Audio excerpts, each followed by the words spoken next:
Gabit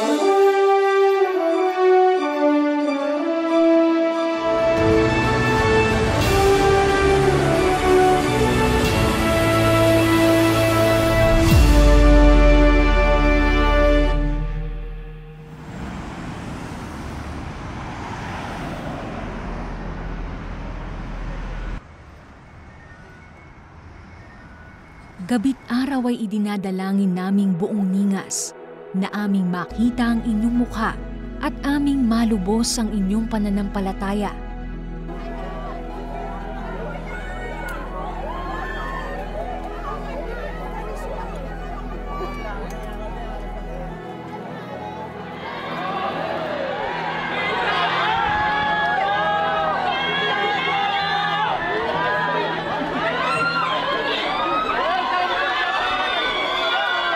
Siguro po mula nung in-announce yung araw ng pagdating, talagang nagpaalam na po ako sa trabaho.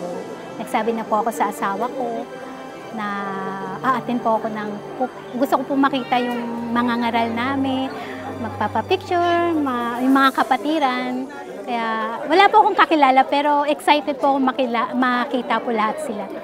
May isang mga ngaral na umakay, yung dating buhay na wala akong alam. Parang naging sa paaraw-araw ko na sa pangangaral ni Kuya, sa pagtuturo niya ng mga salita ng Diyos, nagiging matuwid yung buhay ko sa araw-araw na pinagdadaanan natin sa buhay. Parang siya yung aking gabay. Sobrang excited, naiiyak ako. Grabe, matagal ko pong inasal na makita si Kuya. Hindi ko po akalain na sa wakas po makikita ko rin po siya. Papasalamat po ako sa Diyos. Ngayon po naramdaman ko ito, malamang yung mga first time din po makakakita kay Kuya, nararamdaman din po ang nararamdaman ko. Ang sobrang kasiyahan dahil siya po yung mga ngaral na sinugo sa atin ng Panginoon Diyos na siguro hindi ko pa po nakakaharap si Kuya. Naano ko pa lang po sa PBB, sa mga pagtitipon po natin, nararamdaman ko na po sa kanya ang ng Diyos, ng Espiritu Santo. Siguro po kung harapan po, mas talo ko pong mararamdaman ng Espiritu Santo sa katauhan po ni Kuya na ating mga ngaral. Opo, salamat po sa Diyos, Kuya Daniel. Madalaw niyo po ang mga kapatid, kami dito sa Japan, at kami po ay nasasabik na amin po kayong makasama at mayakap at makita ng mukhaan. Salamat po sa Diyos. Yung mga naanib po during pandemic, yung ngayon pa lang nila makikita na mukhaan. Nasasabik din po sila makita si Kuya at ito na po yung mabuting pagkakataon para sa amin para maiparamdam po namin kung gano'n po namin siya kagalak na gusto makita. Kuya, maraming salamat po sa Diyos at makakapiling ka po namin ng mukhaan. Masayang masaya po kami.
Mga kapatid, napakaswerte po natin na isa yung bansa natin sa nadalaw ni Kuya despite his hectic schedules at marami po siyang mga ginagawa.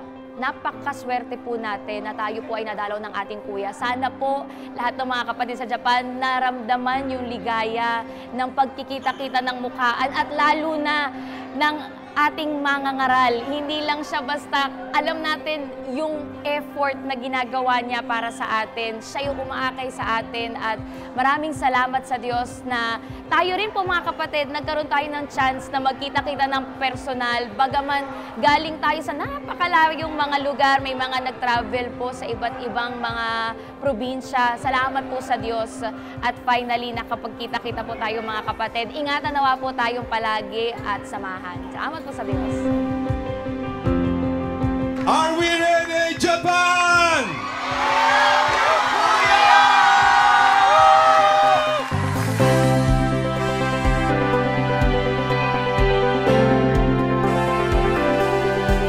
Napaka-proud po kasi ang ating mga ngaral, wala pong katulad. Bukod sa aral na itinuturo sa atin, yung pong paggawa, hindi po matutumbasan ng kahit anong samahan. Kahit maglibot po tayo sa mundo, wala po tayong makakitang gaya ng ating mga ngaral. Yun na lang pong araw-araw nating service yung kapatiran. Kadalasan po doon, live, makikita mo po yung mga kapatid na tinutulungan. At tayo rin po, naturuan din tayo. Tayo pong saksi, tayo po ang makakaalam mga magkakapatid. Kaya pag po tayo maniniwala sa mga paninira ng mga kaaway natin na wala namang tayong patutunguhan kung pakinggan natin sila. Kaya salamat sa Diyos, nakilala po natin ang ating mga ngaral. Super worth it yung travel namin from Hong Kong papunta dito. Once na makita natin yung mga kapatid, lalo na sila kuya at sila ate at yung mga kasama natin KNP, baliwala lahat ng pagod na yon. Yung saya ng puso, hindi mo ma-explain, hindi mo ma-contain yung happiness. Speechless, totally speechless kasi hindi mapuput into words kung ano yung sarap sa pakiramdam na nakikita natin, yung nararamdaman natin yung kapatirang totoo, yung iglesyang totoo, na yung taga-akay natin, sobrang mababang loob, na parang iniisip, makita mo pa lang siya na kung paano niya pagmalasakitan yung kapatiran. Salamat na lang sa Diyos yung masasabi mo na kasama tayo dito, nandito tayo sa iglesyang totoo.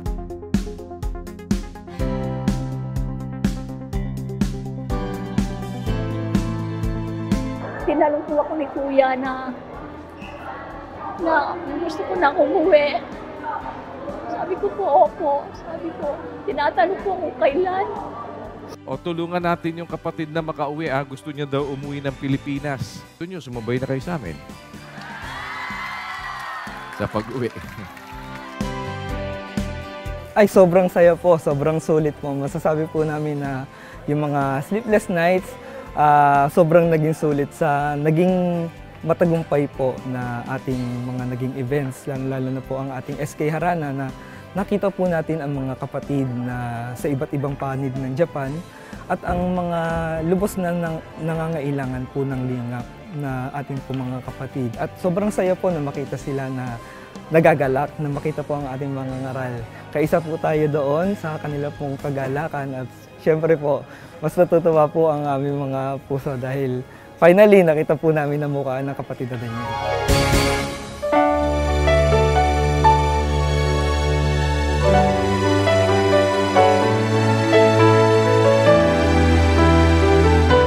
Parang isang kita ko lang po kay Kuya. So, wala na po yung mga problema ko. Yung mga pinagdadaanan po namin ng pamilya ko, parang kaya palang malagpasan yun. Hindi sapat na may problema ka, titigil ka sa paggawa sa tungkulin mo. Dapat kung kailan nakakaramdam ka ng pagsubok, dapat lalo kang manghawak sa tungkulin mo, lalo mong pagpatuloy yung tungkulin mo. Kasi isa po yun sa nagbibigay sa atin ng dahilan kung bakit nabubuhay po tayo. Ayun po, kaya masaya po ako nung nakita ko po si Kuya kasi parang na-recharge po ako, nakaramdam po ako ulit nung bagay na yung magaan sa loob, masaya sa puso. Lagi po nating iisipin kung bakit at the first place, nagpabautismo tayo, kung bakit nakinig tayo ng doktrina, kung bakit tayo nagpasya na sumama sa samahang ito, lagi po nating babalikan po yun. Huwag po nating kakalimutan yung unang pag-ibig po natin.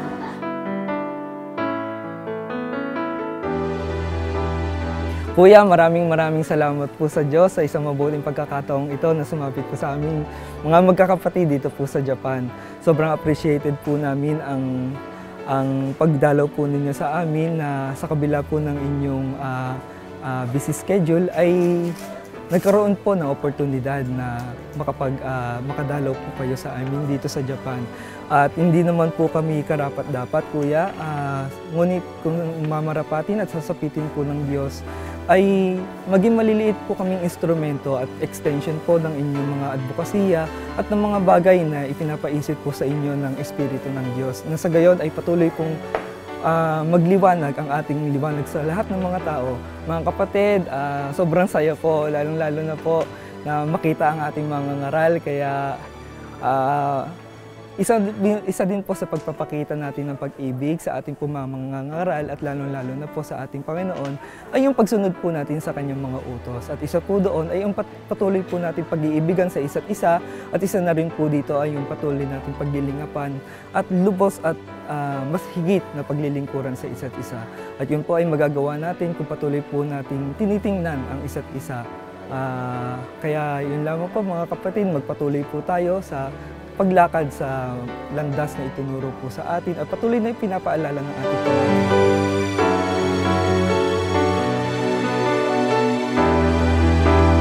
Mga kapatid, patuloy lang po tayo kahit ano po ang mga pagsubok po sa atin. Ang masasabi ko lang po talaga na dapat po tayo talaga lumakad lang po at para lumiwanag po tayo na ang turo ni Kuya, ilagay po sa ating pag-iisip at gawin po natin.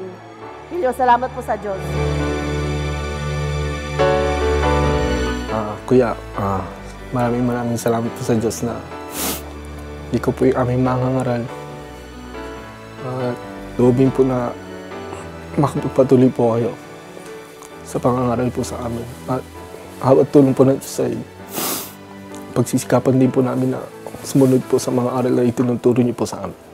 Yun na po, salamat po sa Diyos. Taksan-taksan kami sa Manikachi.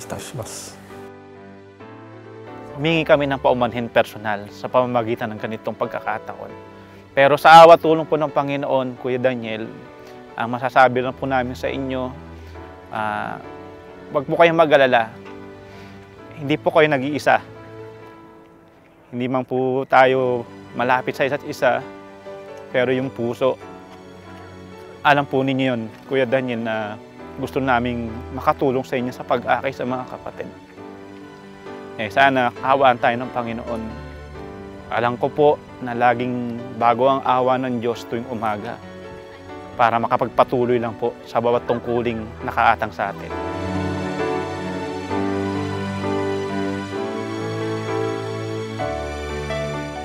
Nandito po kami sa awa tulong po ng Diyos, nakahanda na sumuporta po sa lahat ng panukala niyo po, Kuya.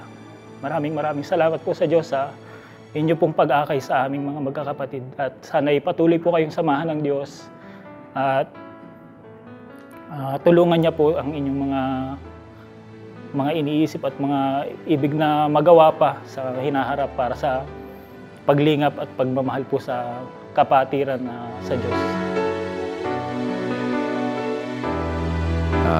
Isang araw, marating natin yung pangarap ng puso natin na yun, na makamtan natin yung buhay na walang hanggan. Kaya huwag niyong kalimutan yung mensahe po ng awit, mga kapatid. Kapag dumarating ang mga pagsubok at itong dibdib ay parang dinuduro, ang ating alalahanin palagi ang ating Panginoong Hesus. Dahil siya ang atin pong katulong, siya ang lagi ng aalalay din naman sa atin. At kung loloobin ng Diyos, merong sagot merong direktang sagot sa Biblia para tayo maingatan sa mga pagsubok na dumadating. Para malagpasan natin, para tayo ay maingatan, meron tayong pag-aaralan tungkol dyan, mga kapatid, kung loloobin ng Panginoon. Para higit tayo na makapakipaglaban ng mabuting pakikipaglaban ng ating mga pananampalataya. At salamat po sa mabuting pagkakataon na kagaya nito, makita kayo ng mukhaan, mga kapatid. Kaligayahan po sa aming mga puso. Sa isang maliit na paraan, makita kayo yung mga bagay na makakapagpaalaala sa atin na ipagpatuloy natin ang ating mga paglilingkod na anuman yung ating nararanasan sa buhay, magtiwala tayo na mayroon tayong Diyos na mabuti, na ang kanyang kagandahang loob ay magpakailanman. Matatawagan natin sa bawat oras ng ating pangangailangan.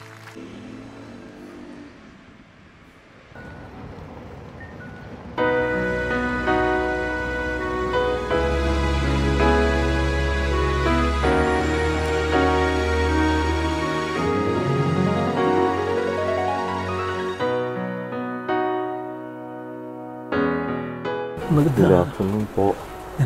Gusto po kayo? Gusto niya makasama mga anak niya. Kasi 2 buwan siya dun eh. Hindi niya nakikita yung anak niya. Hindi nakakasama. Sabi, ba't ngayon lang sinabi? Mamatay na pala ako. Bakit? Hindi pa ako pauwi. Makasama ko na lang yung anak ko. Kaya umuwi na lang siya. Ang hiling niya nga talaga, umuwi lang. Makarating man lang daw siya sa apalit, sa simbahan. Yun lang talaga siya. Tapos makita ng araw kayo, sabi niya. Sabi ko nga, magpalakas ka lang yun. Nawa po, Diyos. Pakiano niyo na lang, bilhin niyo sa mga huwag silang pabayaan kung ano yung maitutulong. Diyon panalayan sila kung ano yung kailangan ng maitulong sa kanila. Ay, salamat po. Opo, kung ano po yung kakailanganin yung makauwi ng Pilipinas, kung ano man po yung magagawa natin. Meron naman po kaming contact po sa inyo. Opo, maraming salamat. Asistihan po namin kayo. Kaya, kaawaan po kayo ng Diyos. Salamat. Salamat. Nabalitaan na natin right after na napuntahan natin itong ating kapatid, pagtalikod natin, pinagpahinga na siya ng Panginoon. Nasa 15 minutes lang after nung pagkaalis po namin sa kanila, ay pinagpahinga na siya ng Diyos. At sa atin naman, ang lagi nating tinitignan, ang Diyos ang may hawak ng ating mga buhay. Yung sinasabi nga ng kapatid na Eli noon pa, hindi naman mahuhulog ang maya sa lupa kung hindi pa hintulot ng Panginoon. Sabi sa Mateo.